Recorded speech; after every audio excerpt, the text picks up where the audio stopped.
지난 가을 스스로 목숨을 끊은 한 PD의 사연이 최근에 알려지면서 큰 파문을 일으키고 있습니다. 케이블 TV TVN의 혼술남녀란 드라마가 있었는데요. 이 드라마의 신입 조연출이었던 이한빛 PD가 이 사연의 주인공입니다. 이 PD는 과도한 업무와 인격 모독, 또 권위적인 조직 문화 때문에 목숨을 끊은 거다. 이런 주장이 제기가 된 겁니다. 어제 유가족과 26개 시민사회단체로 구성된 대책위가 기자회견을 열고 지난 6개월 동안의 조사 결과 그리고 입장을 발표했습니다. 28살 한 젊은 PD 자살에 이들은 왜 주목하고 있는 걸까요? 오늘 한번 짚어보죠. 먼저 고 이한빛 PD 유족의 입장을 들어보겠습니다. 동생 이한솔 씨 연결을 해보죠. 이한솔 씨 나와 계십니까? 네, 안녕하세요. 형 이한빛 PD. 네. 그러니까 이 TVN에 정규직으로 입사를 한 건가요? 네, 정규직으로 지난 1월에 입사했습니다. 1월에. 보니까 서울대 정치학과를 나오고 정규직으로 TVN에 입사, PD로. 네. 그 입사한 지 얼마 만에 그러면 숨진 겁니까? 10월 26일. 10월. 어제 기자회견을 들어보니까 네. 과도한 업무, 인격 모독, 권위적인 조직 문화 이런 것들로 인해서 죽음까지 이르게 됐다. 이렇게 주장을 하시던데. 네. 어떤 근거, 의심할 만한 근거가 있는 겁니까? 첫방 직전에 이제 혼술남녀 첫방 직전에 계약직 촬영, 조명, 장비팀 이렇게 대량 교체되는 일이 발생했습니다. 예. 그러면서 사실상 급하게 촬영을 하는가 생방 형태로 이제 촬영이 바뀌게 된 거죠. 아주 쫓겨서 촬영을 했다는 얘기예요? 네. 예. 그 상황에서 이제 가장 자연스럽게 말단에게 매우 많은 팀들의 일들이 다 이렇게 전가되게 되었죠. 현장 보조뿐만 아니라 영수증 처리, 딜리버리, 아니면 그 소품팀의 대부분의 일들, 소품팀 자체가 없어지면서 그 일들을 다 조연출이 맡게 되고, 거기에 현장 준비랑 기획까지를 다 맡게 되니까 사실상 업무가 과중될 수밖에 없어서 그 촬영 55일 동안 쉬었던 날이 딱 이틀로 확인될 수 있었고. 55일 동안 이틀 쉬었다고? 네. 휴일이 이틀? 네, 휴일이 이틀이요. 그러면은 평소에는 얼마나? 시간도 한 4시간? 4시간 정도 자면서 일을 했었어요. 그래요. 근데 사측이 내놓은 입장은 이렇습니다. 일단 과도한 근무에 있어서 이한빛 PD는 조연출 중에 그 신입 PD 그룹에 속한다. 네. 거기에 4명이 있는데 2명씩 2교대로 근무를 했다. 그래서 다른 프로그램의 그 신입 PD들에 비해서 그렇게 강도가 높은 편이 아니었다라고 주장하는데요. 사실 2교대라고 했는데 2교대는 사실 형이 B팀이긴 했지만 A팀 촬영 준비까지 참여했던 사례도 이렇게 계속 보이고요. 그 55일 동안. 더불어서 이제 아까 말했듯이 편집도 해야 되고 영수증 처리도 해야 되고 딜리버리도 해야 되고 그러니까 그 소품팀 역할도 해야 되고 이 상황에서 A팀이 촬영하는 날에는 결국은 회사를 나가거나 이런 상황들을 계속 겪어야 됐습니다. 그러니까 쉬는 날에는 회사로 출근해서 마찬가지 일을 해야 됐다는 거죠. 규정과 달리 운영이 됐다. 그리고 인격적인 모독과 관련해서 이제 회사 측은 말합니다. 이 PD가 팀 안에서 모욕 같은 걸 경험한 적이 없다. 물론 갈등이라는 건 있기 마련이지만 이건 이 PD 성격과 근무 태만의 문제고 이례적인 수준의 따돌림 같은 게 있었던 건 없다. 인권 침해도 없었다. 이렇게 말하는데요. 그 회사 측에서 조사한 사람들은 딱 연출팀에 한정돼 있어요. 근데 보통 이제 조연출이라고 하면 되게 외주나 아니면 다양한 팀들하고 이렇게 협업을 해가지고 진행을 하잖아요. 그렇죠. 저희가 직접 그런 분들을 따로따로 연락해가면서 발품 팔아가면서 자체 조사를 해보니 이런 증언을 해주셔요. 그러니까 다른 조연출 PD들이 일을 책임지지 않아 현장에서 고 이한빛 PD가 많은 업무를 책임져야 했다. 현장에서 통화 건수가 거의 하루에 94건이 달 10만 그렇게 되거든요. 팀 안에서 어떤 모욕이나 인격 모독 경험했던 것의 어떤 근거는 좀 발견해 보셨어요? 예를 들면 지각한 날이나 이런 날은 정말로 약간 이런 비속어들도 카톡방에서 한 7명 있는 카톡방에서 그랬는데 이제 문제는 이제 그러면 다른 사람들에게 똑같이 그랬냐? 그런 것도 전혀 아니라는 거죠. 그리고 모든 대화들을 되게 비꼬면서 얘기한 것들이 계속 확인이 되고 있어요. 카톡방이나. 그래요? 네. 근데 이제 회사 측에서는 아니 그렇다고 하더라도 그게 자살의 이유까지 되겠는가? 그러니까 이 업무에 대한 문제 말고 개인적으로 어떤 다른 고통이 있었던 건 아니겠는가? 이렇게 얘기할 수도 있을 것 같은데 가족들이 느끼기에는 그 모습들이 그러니까 이 연출을 하기 전과 후가 확연히 달랐습니까? 본인은 관리자이면서도 계약팀이나 이런 사람들이 정리해고가 되고 그리고 사실 너무나 많은 노동 착취가 이뤄지는 현장들을 직접 목격해야 됐던 거죠. 비정규직들 해고하는 일을 이 PD가 담당을 했다고요? 계약팀을 해지하고 뭐 그 돈도 계약금도 다시 회수해야 되고 사실 그쪽 팀들이 이미 뭐 렌트비나 이런 걸로 이제 CJ한테 받은 돈들을 지출했던 상황인데 그 돈을 다시 회수해야 되고 이런 과정에서 형이 직접적으로 참여했던 정황이 계속 나타나고 있습니다. 그러니까 뭔가 약간 사채업자가 돈 받으러 다니듯이. 네. 사실 그런 경우라고 볼 수 있는 거죠. 그런 일들을 하면서 좀 괴로워했습니까? 가족들에게도 그런 표현을 좀 했어요? 네, 그렇죠. 사실 자기는 관리자로서 그걸 막지도 못하고 그렇다고 자기가 적극적으로 저항하면 결국은 회사에서 되게 눈밖에 나고 좀 갈굼이나 눈밖에 나는 상황이잖아요. 그게 너무 애매했다고 사실 형의 유서에도 그 내용이 되게 정확하게 나오고 있어요. 그렇군요. 실명을 드러내고 인터뷰하는 게 보통 일은 아닌데 그만큼 지금 유족들이 뭔가 절실하게 간절하게 원하는 바가 있어서겠죠?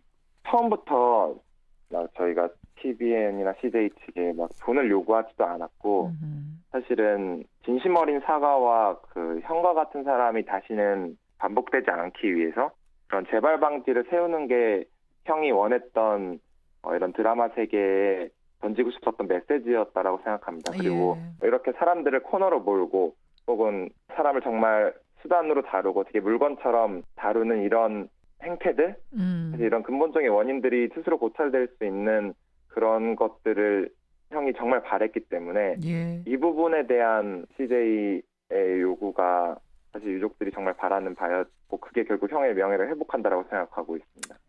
오늘 어려운 상황인데 이렇게 인터뷰해 주셔서 감사드리고요. 관심 가지고 계속 지켜보겠습니다. 고맙습니다. 감사합니다. 이한비 PD의 유족 동생 이한솔 씨를 먼저 만나봤습니다. 사실 저희가 사측인 CJ E&M 측에도 인터뷰를 요청했습니다만 이 사안의 성격이나 유족의 입장을 고려했을 때 회사의 입장을 인터뷰로 반론하는 건 적절치 않다라는 이런 답을 받았다는 말씀 전해드리고요. 이 사건은 대책위가 꾸려졌습니다. 대책위를 만나보죠. 청년유니온 김민수 위원장 연결이 되어 있습니다. 김 위원장님 나와 계세요. 네, 안녕하세요. 그 되게 어렵다는 정규직 PD예요. 비정규직도 아니고 프리랜서도 아니고.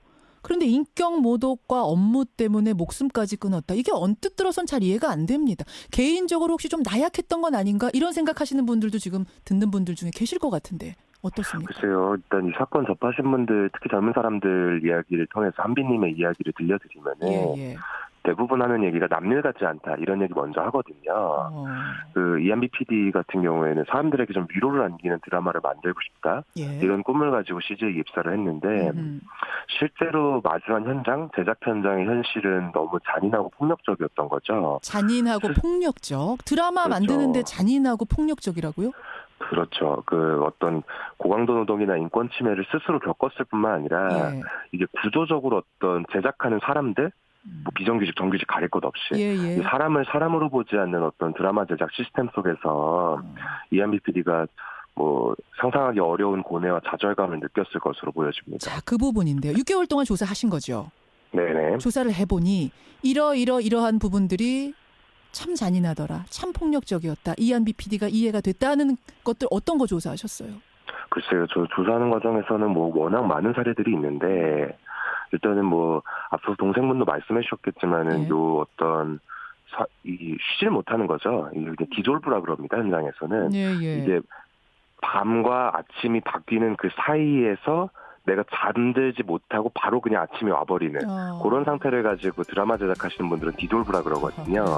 그러면 이제 이한비 PD는 디졸브 상태를 계속 경험했던 거고 근데 저희가 이제 이 사건에 주목하는 맥락은 이게 CJ E&M이 보유한 채널이 TVN, OCN, 엠넷 이런 회사들입니다. 거대 미디어 그룹이잖아요. 그렇죠. 1조 5천억대에 달하는 매출액을 올리는데 정작 이 현장에서 제작하는 어떤 종사자들의 현장이라는 것이 이렇게 비인간적이다라는 것을 저희는 이제 강조하고 싶고 일단 잠을 못 잤다는 건 이제 업무 강도가 그만큼 강했다는 거고 그렇죠. 아까 전에 그 인격 모독이라든지 뭔가 정신적으로 못 버티게 하는 게 있다 그랬어요. 그런 건 어떤 부분이든가요?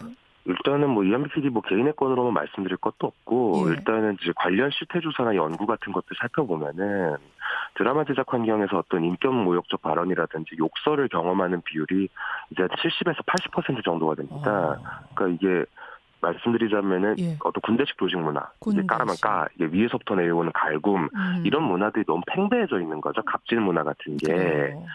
네, 그렇습니다. 그래요. 이게 참 지금 청취자 문자도 들어옵니다만 2693님. 왜 개인의 자살을 회사가 책임져야 하는 겁니까? 다들 힘들게 직장 생활하는 거 아닙니까? 라는 생각을 가진 분들도 사실은 계시는데 아까 유족도 말씀하셨지만 결국 다들 이렇게 그냥 그러려니 하고 받아들이는 게 문제다. 아마 우리 형은 그걸 바꾸고 싶어서 나라도 그걸 바꿔야겠다라는 생각으로 목숨을 던진 것이 아니냐 이런 말씀 하시더라고요. 네, 맞습니다. 네. 일단 저희가 그 CJENM의 대처 관련해서 가장 큰 문제의식 느끼는 거는 이게 고인이 사망하기 전에 이제 CJENM이라는 제작 시스템이 고인에게 가한 어떤 구조적 폭력도 있는데 고인의 사망 이후 CJENM은 어쨌든 요지는 이제 저희가 유가족분들과 면담도 계속 진행됐는데 네. 우리는 책임이 없다. 그리고 고인의 개인적인 문제다라는 맥락으로 책임 회피의 급급한 모습만 보였습니다. 말하자면 원래 방송국은 이렇게 돌아가는 거야 뭐 이런 거예요? 뭐 그런 걸 포함하고 뭐 또 개인의 문제다 이런 식으로 해서 우리는 책임 없다 이런 걸로 계속 일관하고 있거든요.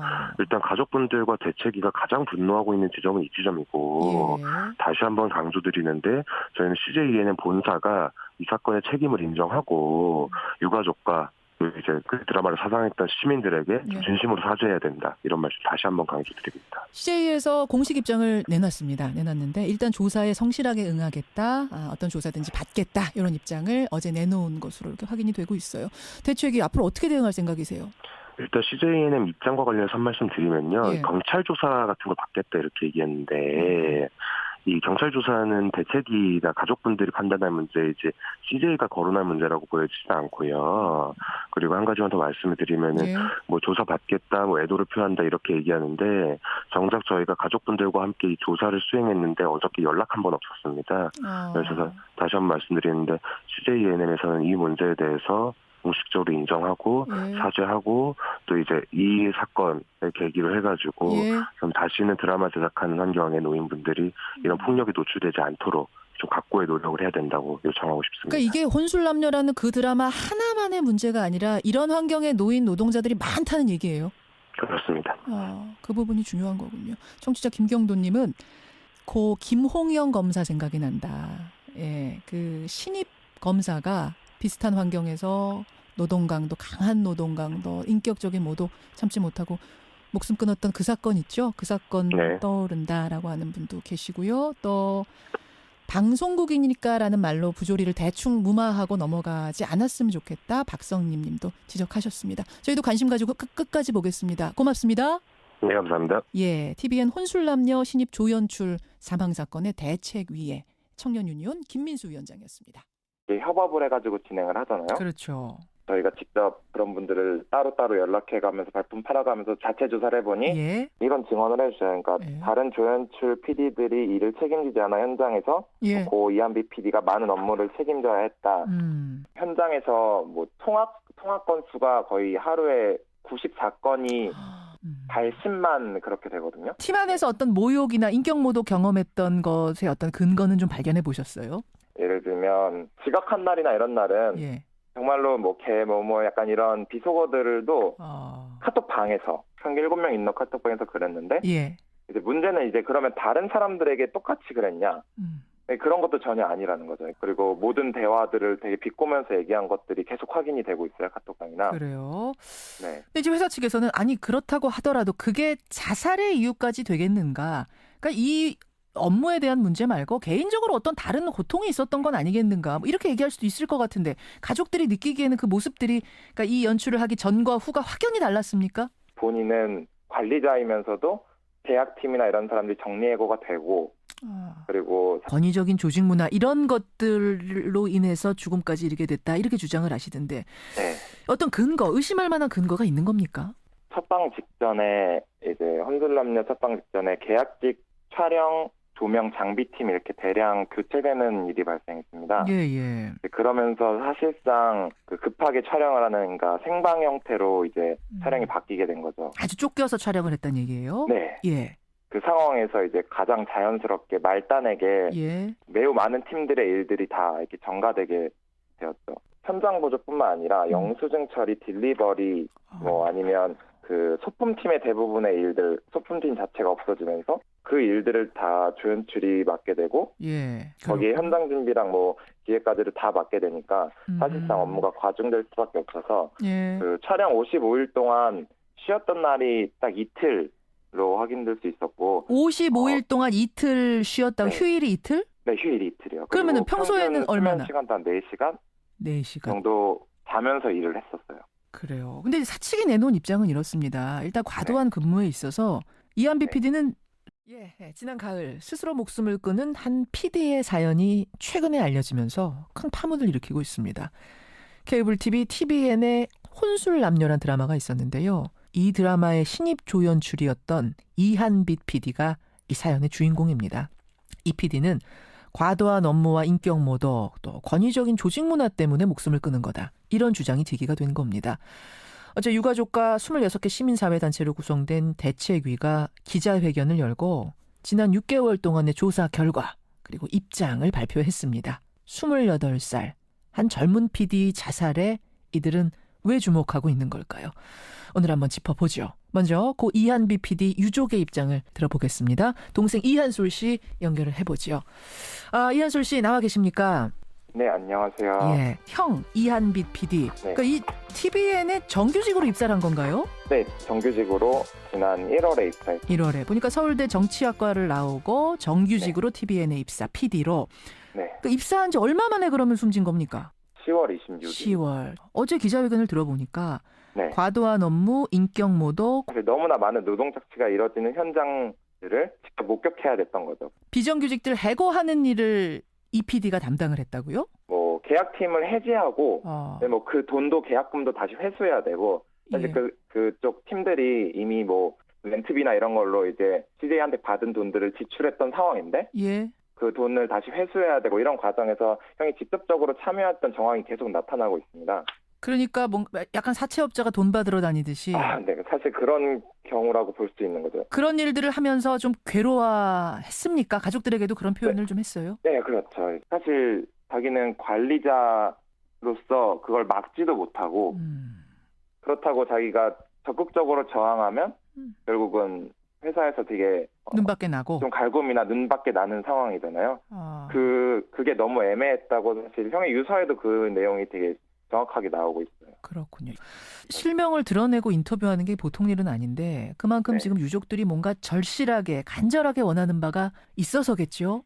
처음부터 저희가 TVN이나 CJ 측에 막 돈을 요구하지도 않았고 사실 조연출 중에 그 신입 PD 그룹에 속한다. 거기에 4명이 있는데 2명씩 2교대로 근무를 했다. 그래서 다른 프로그램의 그 신입 PD들에 비해서 그렇게 강도가 높은 편이 아니었다라고 주장하는데요. 사실 2교대라고 했는데 2교대는 사실 형이 B팀이긴 했지만 A팀 촬영 준비까지 참여했던 사례도 이렇게 계속 보이고요. 그 55일 동안. 더불어서 이제 아까 말했듯이 편집도 해야 되고 영수증 처리도 해야 되고 딜리버리도 해야 되고 그러니까 그 소품팀 역할도 해야 되고 이 상황에서 A팀이 촬영하는 날에는 결국은 회사를 나가거나 이런 상황들을 계속 겪어야 됐습니다. 쉬는 날에는 회사로 출근해서 마찬가지 일을 해야 됐다는 거죠. 규정과 달리 운영이 됐다. 그리고 인격적인 모독과 관련해서 이제 회사 측은 말합니다. 이 PD가 팀 안에서 모욕 같은 걸 경험한 적이 없다. 물론 갈등이라는 건 있기 마련이지만 이건 이 PD 성격과 근무 태만의 문제고 이례적인 수준의 따돌림 같은 게 있었던 건 없다. 인권 침해도 없었다. 이렇게 말하는데요. 그 회사 측에서 조사한 사람들은 딱 연출팀에 한정돼 있어요. 근데 보통 이제 조연출이라고 하면 되게 외주나 아니면 다양한 팀들하고